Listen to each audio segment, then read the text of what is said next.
Thanks for making time to meet with me, Mrs. Pacey. As you know, I started to see Amy last spring when she was in grade 1, and her teacher and I had started on a few things that seemed to be working pretty well for her. So I was hoping that in the next few visits that I have for her, that we might be able to try carrying over some of those things. So we were working together with her in the classroom, and we're finding some things were making a difference.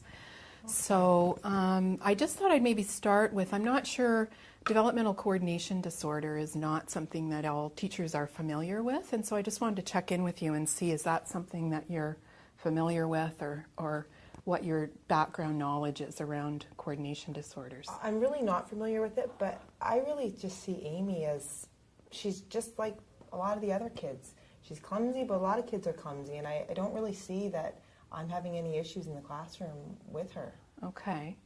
I think certainly there's a whole sort of range of clumsiness or athletic skill across different children. I think what we see in children with developmental coordination disorders, it's not really just that they're clumsy, but it's that they're so clumsy or their motor coordination is so poor that it really starts to impact on their activities in the classroom, their academic achievement, and even things like their self-care skills. So getting ready to go out for recess, getting on their jacket, using tools in the classroom. So I can imagine that she just kind of looks clumsy, but it's almost the degree of clumsiness that's a concern with her that I certainly saw. Now, she may be making some gains since I saw her last year, but I think we still need to be a little bit concerned about that she's able to do the activities and the tasks that you need her to do in grade 2 to be successful and participate with the other children. And she's not just going to grow out of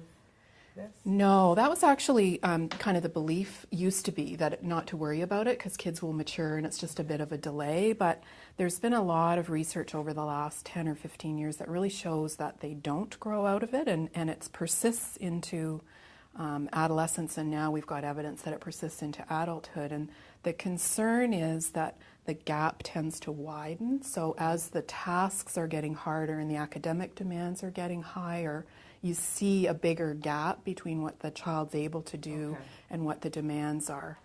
The other thing that's become evident through where we've been able to track some of these kids longer term is they're actually at risk for some secondary problems. So they tend to withdraw from activities and they get into fitness problems. Sometimes they're at risk for obesity and even for cardiovascular problems long term.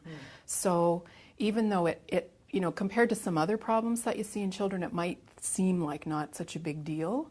It actually does maybe not look that bad right now, but it's almost like we're going to try to prevent some of those things that can happen long term with her. So if we can put a few things in place now, that can help her be more successful, which will help her to kind of keep up and hopefully not have that big gap start to widen for her. One of the things I'm wondering about that I've done before with teachers that's been helpful is if I was able to come to class with you or out on the playground or to gym or something, sometimes it can be helpful to just kind of watch her together. Because there's it's a subtle problem, and so sometimes it's a little hard to see where the challenges are, and if we can kind of talk it through together and I can sort of point out some of the things that I'm seeing, that can be one kind of option in terms of how we might move forward.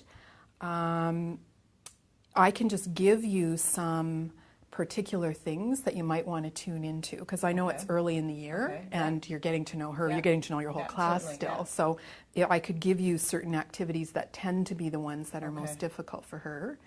And then another option is I have an article called They're Bright But Can't Write. And we wrote this article for teachers, and we've had a lot of feedback that they find it helpful. So it just kind of goes through what the different kind of presenting problems are that the children have and some ideas about things you can do. So, it may or may not be something that you want to scan through, but there's a few options. So I think if we can kind of figure out what's best for Okay. you in terms of. So maybe if I read through this and then you can come into the classroom and maybe we can observe Amy, that might be a good starting point for us. So maybe Okay. if we can think about, if you can think about a time in the classroom when you're maybe not having to be directly teaching the kids, so that we could be Okay. sort of to the side, or they're working at centers, or Okay. they're working on a project Yeah. or something, so that we can talk while they're Sure. while they're working on something. So you can let me know Okay. in terms of your schedule what works. Okay, great. Thank you.